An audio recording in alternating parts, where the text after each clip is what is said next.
les amis, je suis très content de vous retrouver dans notre rubrique interview. Aujourd'hui, je suis accompagné de Laurent de chez Atoll. Bonjour Laurent. Bonjour Nicolas. Tout d'abord, je te souhaite une très bonne année. Tu es passé nous voir pour nous présenter un peu tes nouveautés, etc. On vous souhaite beaucoup de succès chez Atoll pour l'année qui vient. Merci, c'est gentil. Alors, vous savez qu'on adore présenter les personnes avec qui on travaille, puisque c'est vrai que derrière les marques, il y a aussi énormément de personnes qui travaillent en coulisses, qu'on ne voit pas toujours forcément. Laurent est le directeur technique et commercial de chez Atoll Électronique, une société que vous connaissez forcément si vous vous intéressez au monde de l'IFI. Et j'ai profité de sa venue aujourd'hui, il est venu nous présenter les nouveautés, etc. pour vous l'interviewer, le passer un petit peu sur le grill et il va nous expliquer un petit peu l'historique de l'entreprise, comment fonctionne Atoll, la philosophie de l'entreprise et puis un petit peu nous parler des nouveautés qui vont faire l'actualité Absolument. ces prochaines semaines avec des petits produits que tu es venu nous montrer qui sont très intéressants. Alors concernant l'historique d'Atoll, est-ce que tu peux expliquer un petit peu à nos auditeurs un petit peu l'historique de la boîte? Oui. Alors Atoll est né en 97 de l'association de Stéphane et Emmanuel Dubreuil, Voilà. qui sont deux frères, Oui. et qui ont décidé de créer une entreprise dans l'idée de fabriquer et de proposer des électroniques au très bon rapport qualité. Ça, c'est l'idée de départ. Donc, des produits pérennes, des schémas avec des composants classiques, avec des transistors, en évitant les ampli-op, etc. pour vraiment avoir toute l'attitude de faire sonner les appareils comme ils le souhaitaient et comme on le souhaite. Donc ça, c'est l'idée de départ. 97, on vient de fêter nos 20 ans d'existence sur le marché. Vous vous êtes beaucoup développé, vous avez agrandi votre usine il n'y a pas longtemps, je crois. Effectivement, alors l'usine a plus que doublé de superficie. On a beaucoup plus d'espace pour travailler, on a réorganisé, donc pour nous, on a réorganisé les postes. Pour nous, c'est la possibilité d'être plus nombreux à la production, de pouvoir aussi être plus efficace parce que mieux organisé. D'accord. Voilà, on a de nouveaux bureaux aussi pour tout ce qui est recherche et développement, un nouvel auditorium qui est un très très bel outil de travail, qui est là une pièce de plus de 70 mètres carrés, et donc vraiment dédié, et puis une capacité aussi de stockage pour tout ce qui est pièces détachées beaucoup plus importante. Donc au niveau du service après-vente, encore également beaucoup plus d'efficacité. Aussi, ça, on a toujours mis un point d'honneur à être rapide et disponible pour tout ce qui était service après-vente. Ça, on a dû le constater, effectivement. Alors ça, c'est vrai, j'ouvre une parenthèse 2 secondes par rapport au service après-vente des produits. Atoll est une société donc, qui est française. Toutes les interventions, toutes les réparations sont effectuées donc, directement dans votre usine. On t'a en tant qu'interlocuteur. Donc c'est vrai que c'est très important quand on fait l'acquisition, quand on fait l'investissement de matériel IFI moyen haut de gamme, de pouvoir s'assurer un service après-vente de qualité. C'est vrai qu'à ce niveau-là, vous êtes plutôt très très bien. Alors on essaye parce qu'on sait, on connaît toute l'importance du service client. Ça c'est un service important. Donc on a une personne à l'usine qui est responsable de la partie SAV, qui dépend directement de Stéphane, un de nos patrons. Et quand on a du SAV, c'est sa priorité. Tout à fait. L'intérêt pour le consommateur aussi, pour le client final, c'est qu'il travaille en quelque sorte directement avec l'usine, quoi. On peut dire ça comme ça. Oui, alors il y a la possibilité, alors pour tout ce qui est sous garantie, généralement le client s'adresse d'abord à son point de vente, oui, pour voir et cerner le problème s'il y a un problème, et ensuite nous on gère ou le magasin gère parfois des petites pannes, des petits pannes, voilà, des petites choses comme ça. Si c'est un peu plus important, ça transite chez nous. Et pour tout ce qui est hors garantie, ou comme parfois on a des clients qui déménagent, qui se retrouvent très très loin de magasin, on peut traiter directement avec le client dans ces cas. Tout à fait. On voit les produits. Alors s'agissant de la gamme, chez Atoll, vous avez une gamme qui est quand même extrêmement large. puisque vous faites des sources, donc vous avez des lecteurs CD bien entendu, vous avez une gamme de convertisseurs, vous avez des préamplis phono, il y a une gamme d'amplificateurs intégrés, de blocs de puissance, de blocs home cinéma, de préamplificateurs, j'en passe et des meilleurs. On peut couvrir quasiment les besoins de n'importe quel audiophile, avec des niveaux de prix qui sont quand même, au départ, pour les produits d'entrée de gamme, très accessibles. Je pense qu'on démarre avec l'IN30, ça n'a pas changé. Le petit intégré phare de chez vous qui est à moins de 500 € et qui est effectivement un des best-sellers de la marque depuis plusieurs années. C'est vrai. Alors on a une gamme très étoffée. On commence à peu près 400 € pour les premiers produits. On va jusqu'à 5000 € avec les produits les plus haut de gamme. Et on couvre effectivement tous les besoins, que ce soit des amplificateurs intégrés, donc avec le préampli directement dans l'appareil, ampli préampli séparé. Pour les sources, effectivement, comme tu le signalais bien, il y a tout ce qu'il faut. Il y a lecteur réseau, lecteur CD, drive CD, donc le lecteur mais sans la partie convertisseur pour attaquer soit une entrée numérique d'un amplificateur, soit un convertisseur. Donc convertisseur aussi on fait, les étages phono on fait également, sachant le succès et la renaissance du vinyle, on est présent et on vient de sortir effectivement un produit et à terme un plus grand frère en étage phono qui s'appelle le PH100. C'est ça, le PH100. Il y a un appareil qui est également très intéressant, qui a eu beaucoup de succès chez vous, c'est les modèles SDA100 et le SDA200, qui sont des appareils qui font quasiment tout en fait. Voilà, et tout en un. Alors ça c'est vrai qu'aujourd'hui le consommateur essaie de plus en plus de se recentrer sur un seul appareil qui fait tout.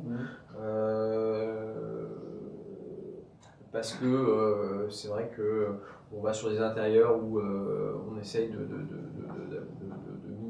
minimiser le nombre d'appareils. C'est plus la pyramide des appareils comme dans les années 70. Que madame n'aime pas trop. Donc là, l'idée avec le SDA100, SDA200, c'était de proposer un produit tout en un, mais un produit tout en un haut de gamme. Donc avec une plateforme de streaming hyper performante, avec des convertisseurs et des étages audio très haut de gamme.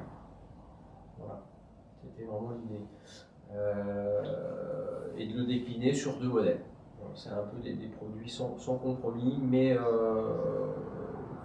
s'il y a un compromis, c'est juste un compromis de puissance, puisqu'après on est limité par la taille de l'appareil. C'est ça. Absolument. Est-ce que vous, en tant que fabricant, vous ressentez, entre guillemets, une explosion, comme on peut le ressentir en magasin, de la vente de lecteurs réseau de musique dématérialisée, un petit peu au détriment des CD, qui sont un petit peu mis de côté quand même par les clients qui se demandent est-ce qu'ils doivent passer sur... En clair, pour toi, est-ce que vous avez encore une vision long terme sur le CD, ou vous pensez plus que c'est la musique dématérialisée qui va continuer? Ouais, alors c'est difficile d'y répondre parce que notre expérience sur les 2 ou 3 dernières années, c'est plutôt une explosion de la vente de lecteurs CD. Ah oui. Et alors, je pense que c'est parce que pas mal de fabricants se sont désengagés, ont arrêté la production de lecteurs CD en disant ça, c'est fini. S'il y a moins de produits sur le marché, forcément ceux qui restent sur le marché, on voit leur marché exploser. Donc là, on est vraiment sur des marchés très importants. Donc pour l'instant, pour nous, il est hors de question d'abandonner le CD.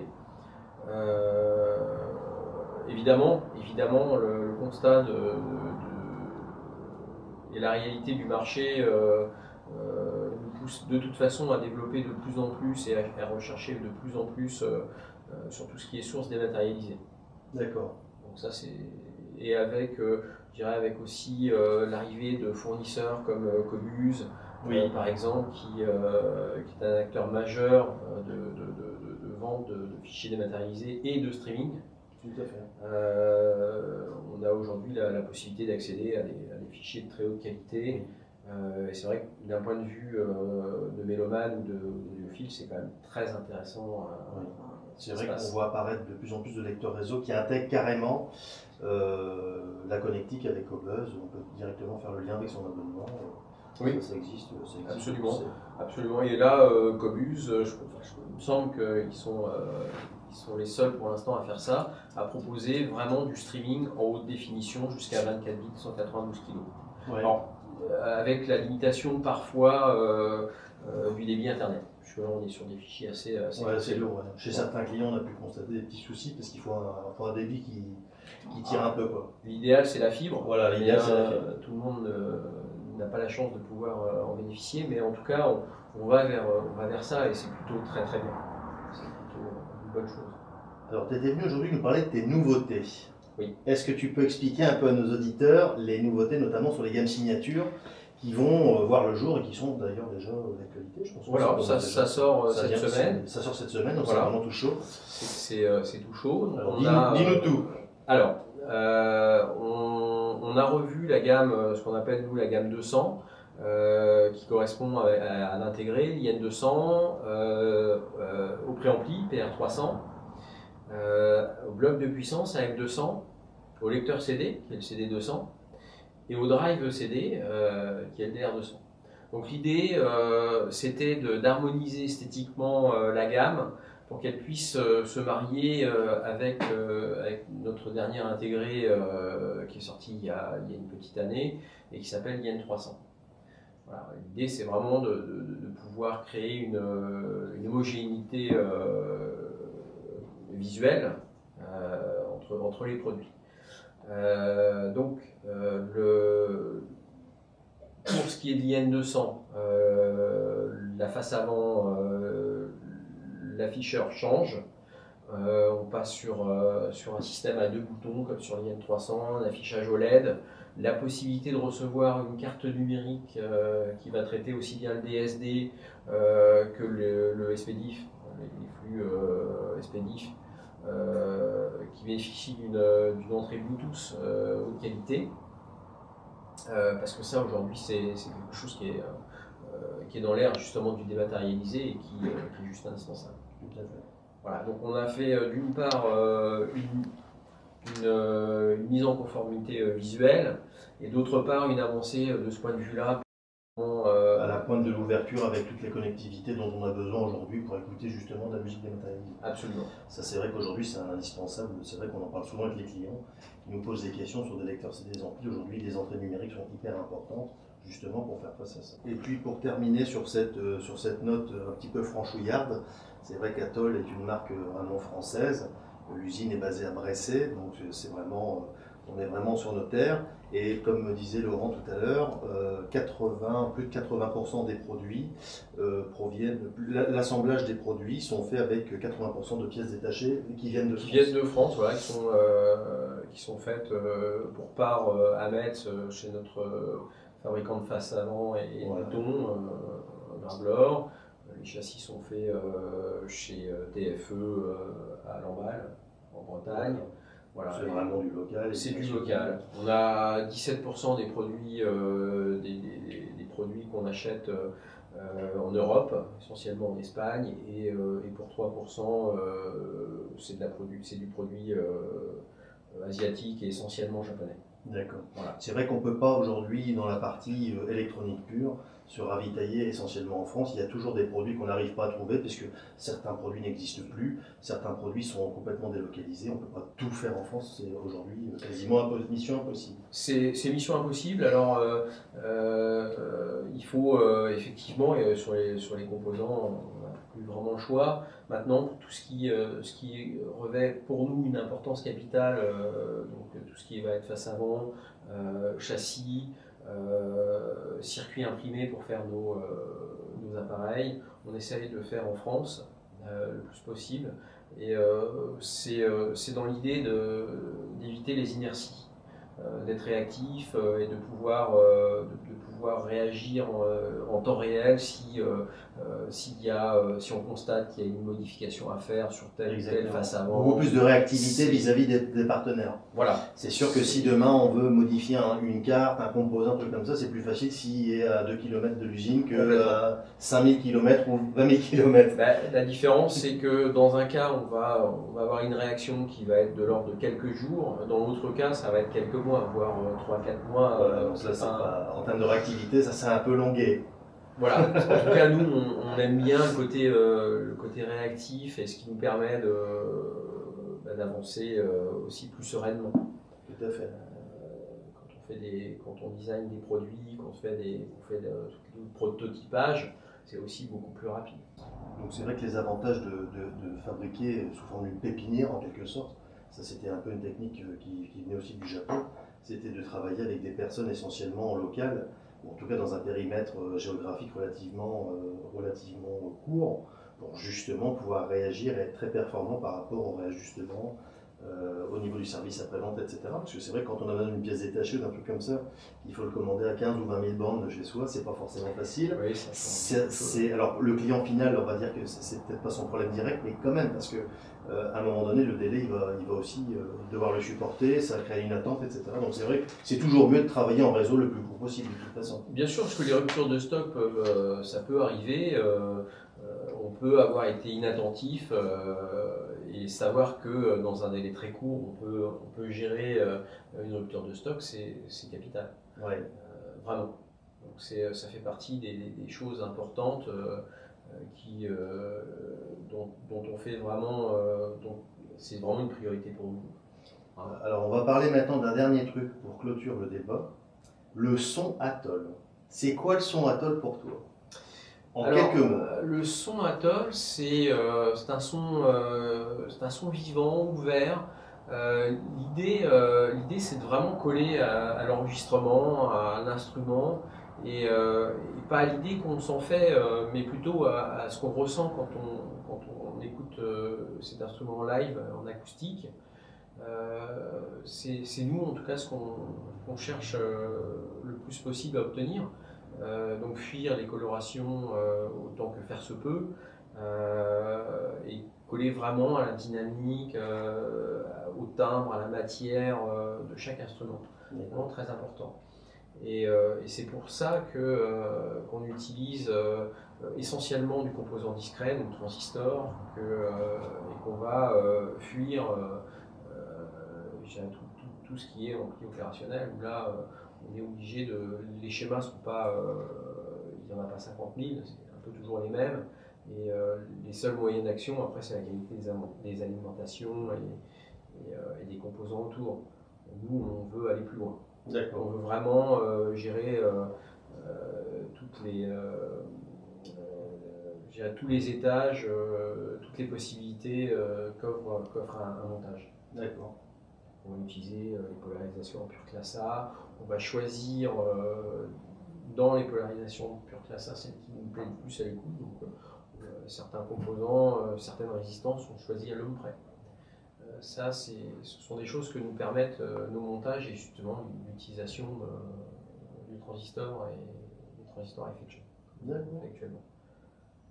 C'est parfait. Écoute Laurent, on a déjà parlé de beaucoup de choses.